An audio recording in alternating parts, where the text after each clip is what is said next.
everybody, I'm Tom Vassell. I'm Joey Evans. I'm Chris Yee. Today we're taking a look at a war game. What? This is the Dice Tower. Well, this is a complexity from GMT of 3. Actually, Tom, it's not a war game. It's a political landscape game in which there are elements where you're trying to avoid war. It's a Cold War game. There's some hot war in here a little bit. There is some hot war in there. Anyway, it's a 3 on GMT scale of Out of 3 9. to 9. That means nothing. Nothing. Also, it's a solitaire suitability is a 9. So that's, I don't know how there's not a 1 or a 2 on that scale. Well, it's either good no. for solitaire or it's not. There is a 7. But what does that mean? It means there's no solo mode, but you can just play both sides pretty easily. At a war game? I'm not even kidding. So anyway, yeah. No, I will talk about the solo in this one. This is the first volume in their Flashpoint series, which when I first saw it and went through it, I said, oh, they're going to be a mini Twilight Struggle series. And then they came out with a small Twilight Struggle, which we'll review in the future. But we're looking at this one here. I do realize, going into this review, I do realize that this here is about a possible geopolitical competition that's between the U.S. and China. So this is like modern, so keep that in mind. All right, the game isn't necessarily making any super strong political statements, except that U.S. and China aren't very happy with each other. This is a could be, maybe, possible thing. Here's how to play it, I think. Okay, we are set up for a game right now, Flashpoint South China Sea. So this is a kind of a two-person kind of tug-of-war battle here. So pretty much the way you win the game is you get the most victory points. It's played over 3 rounds or campaigns, right up here, denoted by this disc. And you can win during the game if you instantly get to 15, either the US team or the China team. You get to 15, you win immediately. Otherwise, you win with the most victory points after the 3rd campaign. So to start off, people are going to bid to be the Chinese player or the Chinese team. So once you're the Chinese team, you're going to give that amount that you bid to the US player. Then you're going to move it over 4, and now you've got US and China. You've got troops over here in available and reserve, and these are the starting areas of where your different influence is on the map. There are certain places you start, but also each player gets to place 4 influences over here in the diplomatic. So here's what is going to happen. You're going to go through. These are, say this is the US player here. You can play these cards in a couple of different ways. One, you can play it by the operation cost up here in the corner. Now, because I'm the US player, I cannot play this red one right here as this event. Okay? Because this event can only be played by the Chinese team. Now, for instance here, I could go ahead and play this as the event down here. You could also play scoring. Now, scoring we're going to get to in a second, and scoring, of course, is going to happen every round through these right here. You can score during the round, or you can score at the end of the round. So, you're going to look through here, and say I'm going to go ahead and I'm going to do this. 2. All right, so I'm going to use just the operation cost. You've got this. This right here is going to tell you the operation cost of everything you want to do. And everything changes depending on tension level. So this is right up here as a tension level. You've got low, medium, and high. So we've got low, medium, high. So what we're going to do here is I am going to say we're going to place 1 influence in economic or diplomatic. I'm going to go ahead and take one of my available influence here, and I'm going to go, because we're tied here in Philippines, I'm going to place it there. All right? And we're going to go through. You can also move 1 cube from reserve to available. So I'm going to go ahead and do that. Here we go. And there we go. And that is 2. And this is the card I use. That's going to go into discard. Now, the other side, the Chinese player can actually take any of these cards. Again, black can be used for either team. He can't use these for the events. He can use this. However, here's where it gets interesting. Notice the card I just put down has this icon. If I can match that icon, I can use that event. So if I were to take this, although I can't use this card, if it were to match this, I could use this event. And what is this event here?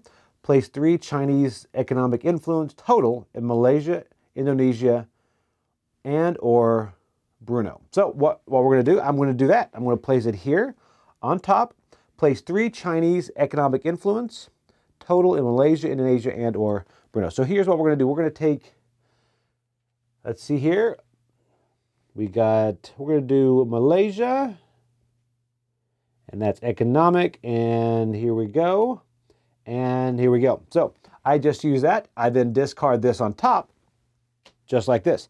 Now, when it goes to the other player can do the exact same thing. If I've got this symbol right here, I can then play that symbol and then use that event. But unfortunately, I do not. So what is going to happen as you go forward and do this, here are the different operations you can do. Once you do the operation cost at the top, we'll go through these piece by piece. Number 1 is place 1 influence cube in economic or diplomatic, and that's obvious, you place them here. Another one is move 1 cube from reserve to available, which we did. The next one is place 1, this is phone op, and increase tension. That's pretty much placing one right over here in one of the islands. Those are connected to the islands, and they also help you score your influence on those islands. But the thing is, you do increase tension by 1 if you place 1 over here. So if I were to take this, place it here, in tension, the tension then goes up to medium, and also that would change some operation costs here. Then also, place 1 into the Chinese, a CR, and increase tension. And again, that's the same thing the Chinese player can do it as well. Can go ahead and place this here, and again, that would increase tension. And you're going to look here to see your cost. Now, because we were at medium, in order to do that, that would be 2. It would take 2 points for the Chinese player to do that. So if you had 2 to give, move it up to high. All right? And then also, place 1 political warfare and resolve political warfare. Here's what's going to happen with that. One other thing you get to, if you ever move from high, the player that moves from high to critical, whether it's on an event card or if something else tells you to do that, once you move into critical, you have to then take one of your available and move it to reserve. All right? So that's if you ever jump from high to critical. And notice on critical, certain things are not possible. You need to de-escalate tension in order to do that. So it's kind of a tug of war as far as that goes too. Now let's go to political warfare. Political warfare is interesting because you can actually you place 1 political warfare, and that's just taking cubes. We're going to go back, let's rewind a little bit. Say we've got these here on the Chinese player here. What's going to happen now is if you choose to resolve political warfare, this is a 0 cost operation. It's kind of a push your luck. You're going to flip over the top card, and if you match or less than, you have won that political warfare, and it's successful. So, for example, let's flip this over. 2. All right, so I have won this. So what I can do now is I take these, put them in available, and I take one of these, and I can now lock a country. So I'm going to, let's see here, I now have Malaysia, so I'm going to lock that. And what that does is I remove the influence from here, and now that country is locked. The other team cannot put anything else in that country, so I've got that locked down. All right, so that is, and this goes back on the bottom of the deck, like this. So that's resolve political warfare. Also, then you go into scoring. You can also play these cards to score. So we're going to look through here and say I've got, you know what, I've got Philippines right here. The U.S. player wants to go ahead and play this to score the Philippines. I'm using this flag right down here, place it down, find the Philippines scorecard. Here we go, and we compare all cubes in the Philippines and the Scarborough Shoal, which would be right up here. There's nothing up here right now. And the side with the positive differential scores it as VPs not exceeding 3. So right now, because I'm 4 to 3, that's only scoring 1. So that pushes me 1 over there, and I've scored that, and that is turned face down. And you can do that, and you're going to want to score as you start to have the larger gap, because these different ones here, like for instance this one right here, for each country in which a side has the most economic influence, that side scores 1 VP. This could actually add up very quickly. And same with this one right here. This one can go up to 4. It does have a limit of how many VP you can get. So you want to score those as the round, or they're going to score at the end of the round. So you're going to continue through the game like this. You're going to finish all your cards for this round, or for this campaign. Then you're going to score whatever's left over. You go to the next campaign, clear them off. But then one thing at the end of the campaign is you are going to have to get rid of one of your influences at the end of every campaign. And you're moving back to available. So you're going to go through the end, and then at the end, you're going to score it all one more time. And then at the end, you're going to count up all the victory points, and whoever has the most wins. And in this case, if it's ever at 0, it is a tie, and there are no tiebreakers. It is just a tie. So that is the quick overview of how you play Flashpoint South China Sea. Let's send it back and see what we thought about it. So the game is a seesaw game, and I said at the beginning, Twilight Struggle, it really has a lot of similarities to Twilight Struggle. You play a card, you do the action on the card, or you use the points at the top. That's like the very basis of Twilight Struggle. Mm-hmm. I saw more blitzkrieg in it too, just the push and pull. I mean, you don't have the full tug of war, but you are trying to move things back and forth, and there's that tug of war for the different islands. Well, when I met the designer of Twilight Struggle, I said Blitzkrieg was Twilight Struggle in its And it is. tiniest thing. This is in between those two. I think so Okay. too. Yeah. So I had played this without having played Twilight Struggle, so I couldn't make any comparison. Since playing it, I actually tried the Twilight Struggle in the app and lost horribly. So what I like about this one is that there's not too much to manage. Well, yeah, because Twilight Struggle, you have like 6 different theaters, and in each of those theaters, there's like 7 or 8 places. This has 5. I love it. One theater, there's like 5 boxes. I'm not even looking at the map necessarily. I'm like, oh, I guess that's the Philippines. That's the box over here on this side of the thing. But I like that little tension of, I want to have more control over it than the other people. I want to have these little controls because of the scoring, the scoring condition. I agree with that too, and I like the multi-use cards, and I do like, and it's funny how modern this game is.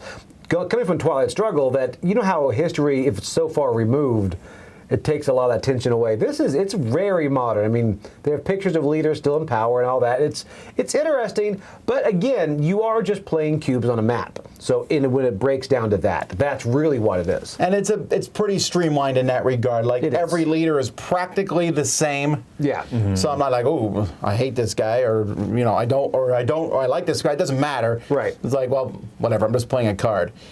They're the same. Where the differences are, and where I think this really diverges from Twilight Struggle, is the scoring mechanism is a very much almost it's a little game of chicken you're playing. Mm-hmm. Yes. Because I'm like, I would like to score this, but before I score this, I would like to get a few more points.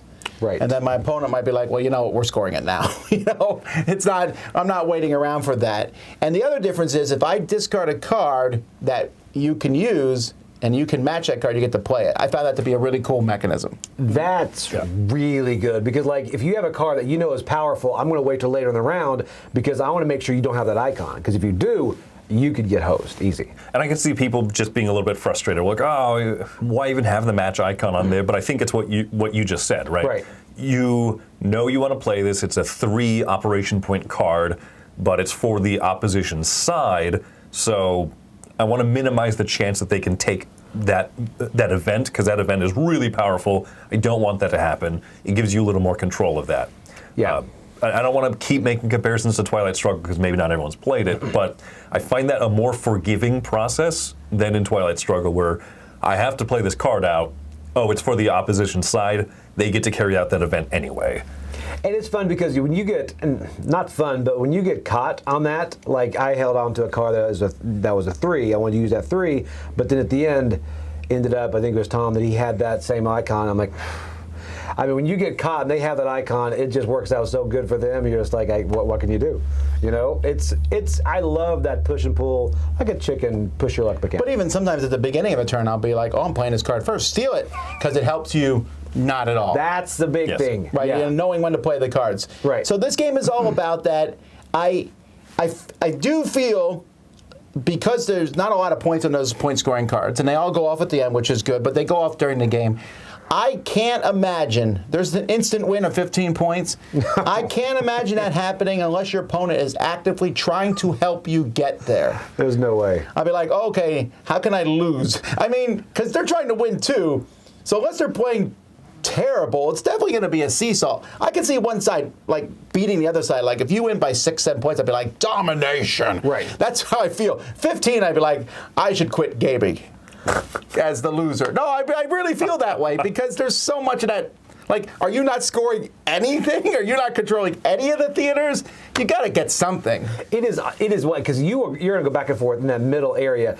I mean, the only thing that pushes it more is that last scoring at the end where you score one more time. I suppose, yes. But even then, you're not going to get 15. Have you been wiped off the board? No, you're not going to get 15.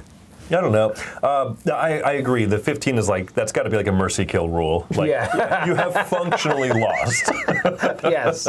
You don't have a functioning government. But I do really love that idea of I get to control when the cards score in the middle of the game because, I'm giving up this cool ability or I'm giving up some operation points to just say, no, Vietnam's scoring right now. Boom, let's do it. And I love multi-use cards. It's one of my favorite mechanisms. I think this game does it really well. I did want to speak really quick to the solo mode. Sure. Yeah. I thought that the solo mode is done really well. You just you flip over. It has a few solo. 9. Sorry. The solo mode's a 9. Oh yes, the 9 out of 9 rating that they gave themselves. Yes. It is really simple. You flip over a card. There's a little bit of order of operations to it, and it'll flip over one of their event cards. That's it. You just flip over 2 cards. That's the opposition turn. Now I'm sitting there going, okay. Now I can play what I want to play. I love that there's very minimal upkeep, and comparing this as a solo versus the 2-player playing it, it's more interesting playing against a person. It's more dynamic. Right. But also, I feel like you get a good experience of the game. I would have fun pulling this one out solo again. I'm curious, so I'm giving this a 7.5. I like it a lot. I think it's fun. It's a little diluted historically. There is history and stuff, but because they're trying to streamline the experience, it's just going to happen. And I'm okay with that because it makes the game fast and fun. I am curious how the second one in this series, whatever it might be, I don't know what it's going to be, but is it going to feel different? Or is it just going to be the same game with different locations and some minor tweaks? I'm not interested in that as much. I would like to see the system explored more because I am coming from huge Twilight struggle, and then there's tiny blitzkrieg, which does things really quick. This is 30 minutes, which is pretty impressive for a GMT game. Yeah. And I think it plays pretty smoothly and well, and I like it. So that's, for me, it's on that 7.5. What about you? I'm actually also coming in at a 7.5. Yeah, I like it. I definitely have fun playing it. It feels a little bit limited in scope, but that's not a bad thing necessarily. Right. It is tight. Every card is going to kind of count, and then it's fun to see that that endgame scoring where all of those scoring things fire off, and you're just like, where's it going to go? So yeah, I have a lot of fun with it. I come in a bit higher at an 8, only because I went expecting not to like it much at all. Twilight Struggle was fine. I'll be honest. Twilight Struggle's fine. It's a brain burner. You're sitting there thinking the whole time. This is one there was actually laughing when just like, man, you just threw 3 cubes over there. And there was actually those moments that I really enjoyed in this when bad things happen and good things. So I liked it a lot more than I thought I would. So I am giving it an 8. Also, we cannot not mention the fact that it comes with a playlist. So when tension is high, you can listen to BYOB from System of a Down, Click Click Boom from Saliva, The Red by Chevelle, Here to Stay by Korn. I'm just going to keep going, so you might want to wrap this up. Sad But True by Metallica. We started like, hey, a soundtrack? That's great. We were so Sabotage excited by to play the Beastie soundtrack. Boys. Them Bones, Alice in Chains. All right. The Thanks Outsider, for watching, everybody. Perfect I'm Tom Circle. Vassell. I'm Joey Evans. Atomic Punk by Van Halen. That's Chris. Yeah. Lightning Strike by Judas Priest. Outshined by Soundgarden. That makes sense.